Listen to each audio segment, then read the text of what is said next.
কাশিমপুরের কেন্দ্রীয় মহিলা কারাগার থেকে মুক্তি পেয়েছেন নারায়ণগঞ্জ সিটি কর্পোরেশনের মেয়র সেলিনা হায়াৎ আইভী। ডাক্তার সেলিনা হায়াৎ আইভী ১৩ মাস কারাভোগের পরে মুক্তি পেলেন।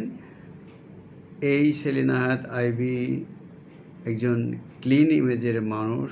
তার বিরুদ্ধে মামলা দেওয়া, তাকে জেলে নেওয়া, হতে পারেন তিনি আওয়ামী লীগের, কিন্তু তিনি এত খারাপ নন। এটা নারায়ণগঞ্জের মানুষ তো নয়, দেশের কোনো মানুষই ভালোভাবে নেয়নি।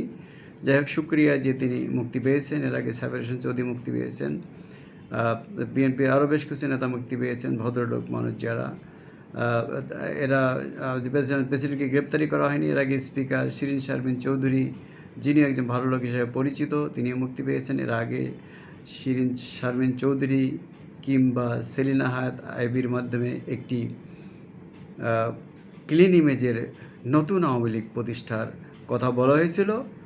যাই হোক, আমরা চাই সেলিনা হায়াৎ আইভীর মতো যারা ক্লিন ইমেজের আওয়ামী লীগ নেতা আছেন, যারা অন্যায়ের সাথে যুক্ত নন, সেটা সাংবাদিক হতে পারে, অসাংবাদিক হতে পারে, রাজনৈতিক হতে পারে, যেই হতে পারে, তাদের কারাগারে রেখে দিনের পর দিন কষ্ট দেওয়ার কোনো মানই হয় না।